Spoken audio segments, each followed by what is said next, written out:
ओम नमः शिवाय। दोस्तों, स्वागत है हमारे शिव वेद ज्ञान चैनल में आपका। तो आज हम आपको सुनाने जा रहे हैं महाभारत की ऐसी 10 गुपित घटनाएं जो आपने पहले कभी सुनी नहीं होगी। तो चले वीडियो को शुरुआत करते हैं। दोस्तों, अगर आप भगवान श्री कृष्ण के सच्चे भक्त हो तो वीडियो को लास्ट तक देखें। महाभारत की कहानियां हम बचपन से सुनते आ रहे हैं, टेलीविजन पर देखते आ रहे हैं, फिर भी हम सब महाभारत के बारे में बहुत कुछ नहीं जानते हैं, क्योंकि वेदव्यास द्वारा रचित महाभारत बहुत ही बड़ा ग्रंथ है। इसमें 1,00,000 श्लोक है। आज हम आपको महाभारत की कुछ ऐसी ही कहानियां पढ़ाएंगे जो आपने शायद पहले कभी नहीं पढ़ी होगी। तो आइए शुरुआत करते हैं मामा शकुनी से। हम सब मानते हैं कि शकुनी कौरवों का सबसे बड़ा हितैषी था, जबकि है इसका बिल्कुल विपरीत। शकुनी ही कौरवों के विनाश का सबसे बड़ा कारण था। उसने ही कौरवों का वंश समाप्त करने के लिए महाभारत के युद्ध की पृष्ठभूमि तैयार की थी। पर उसने ऐसा किया क्यों?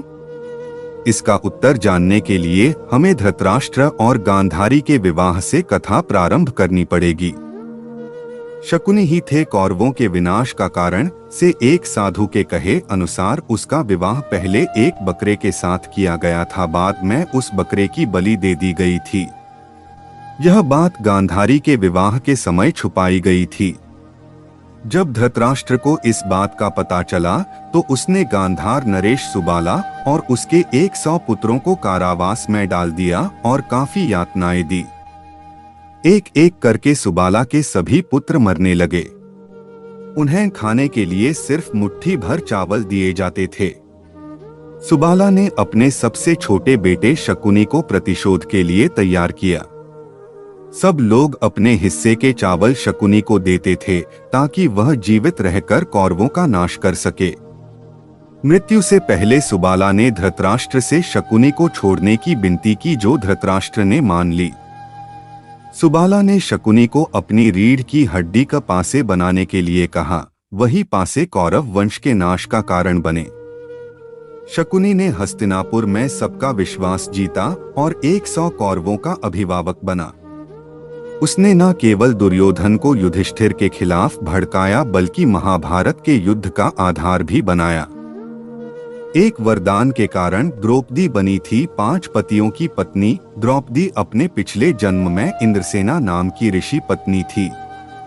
उसके पति संत मौद्गल्य का देहांत जल्दी ही हो गया था। अपनी इच्छाओं की पूर्ति के लिए उसने भगवान शिव से प्रार्थना की। जब शिव उसके सामने प्रकट हुए तो वह घबरा गई और उसने 5 बार अपने लिए वर मांगा। भगवान शिव ने अगले जन्म में उसे 5 पति दिए। एक श्राप के कारण धृतराष्ट्र जन्मे थे अंधे। धृतराष्ट्र अपने पिछले जन्म में एक बहुत दुष्ट राजा था। एक दिन उसने देखा कि नदी में एक हंस अपने बच्चों के साथ आराम से विचरण कर रहा है। उसने आदेश दिया कि उस हंस की आंख फोड़ दी जाए और उसके बच्चों को मार दिया जाए। इसी वजह से अगले जन्म में वह अंधा पैदा हुआ और उसके पुत्र भी उसी तरह मृत्यु को प्राप्त हुए जैसे उस हंस के। अभिमन्यु था काल्यवन राक्षस की आत्मा। कहा जाता है कि अभिमन्यु एक काल्यवन नामक राक्षस की आत्मा थी। कृष्ण ने काल्यवन का वध कर उसकी आत्मा को अपने अंगवस्त्र में बांध लिया था। वह उस वस्त्र को अपने साथ द्वारिका ले गए और एक अलमारी में रख दिया। सुभद्रा, अर्जुन की पत्नी, ने गलती से जब वह अलमारी खोली तो एक ज्योति उसके गर्भ में आ गई और वह बेहोश हो गई। इसी वजह से अभिमन्यु को चक्रव्यूह भेदने का सिर्फ आधा ही तरीका बताया। एकलव्य ही बना था द्रोणाचार्य की मृत्यु का कारण। एकलव्य देवाश्रवा का पुत्र था। वह जंगल में खो गया था और उसको एक निषद हिरण्यधनु ने बचाया था। एकलव्य रुक्मणी स्वयंवर के समय अपने पिता की जान बचाते हुए मारा गया। उसके इस बलिदान से प्रसन्न होकर श्री कृष्ण ने उसे वरदान दिया कि वह अगले जन्म में द्रोणाचार्य से बदला ले पाएगा। अपने अगले जन्म में एकलव्य दृष्टद्युम्न बन के पैदा हुआ और द्रोण के मृत्यु का कारण बना। पांडु की इच्छा अनुसार पांडवों ने खाया था अपने पिता के मृत शरीर को। पांडु ज्ञानी थे, उनकी अंतिम इच्छा थी कि उनके पांचों बेटे उनके मृत शरीर को खाएं ताकि उन्होंने जो ज्ञान अर्जित किया वो उनके पुत्रों में चला जाए। सिर्फ सहदेव ने पिता की इच्छा का पालन करते हुए उनके मस्तिष्क के 3 हिस्से खाए। पहले टुकड़े को खाते ही सहदेव को इतिहास का ज्ञान हुआ, दूसरे टुकड़े को खाने पे वर्तमान का और तीसरे टुकड़े को खाते ही भविष्य का। हालांकि ऐसी मान्यता भी है कि पांचों पांडवों ने ही मृत शरीर को खाया था, पर सबसे ज्यादा कुरुक्षेत्र में आज भी है मिट्टी। अजीब, कुरुक्षेत्र में एक जगह है जहां माना जाता है कि महाभारत का युद्ध हुआ था। उस जगह कुछ 30 किलोमीटर के दायरे में मिट्टी संरचना बहुत अलग है। वैज्ञानिक समझ नहीं पा रहे कि यह कैसे संभव है, क्योंकि इस तरह की मिट्टी सिर्फ तब हो सकती है अगर उस जगह पे बहुत ज्यादा तेज गर्मी हो। बहुत से लोगों का मानना है कि लड़ाई की वजह से ही मिट्टी की प्रवृत्ति बदली है।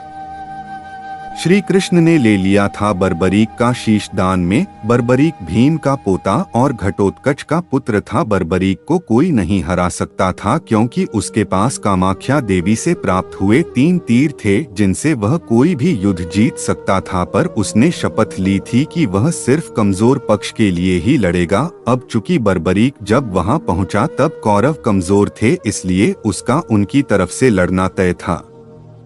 जब यह बात श्री कृष्ण को पता चली तो उन्होंने उसका शीश ही दान में मांग लिया तथा उसे वरदान दिया कि तू कलयुग में मेरे नाम से जाना जाएगा। इसी बर्बरीक का मंदिर राजस्थान के सीकर जिले के खाटू श्याम जी में है, जहां उनकी बाबा श्याम के नाम से पूजा होती है।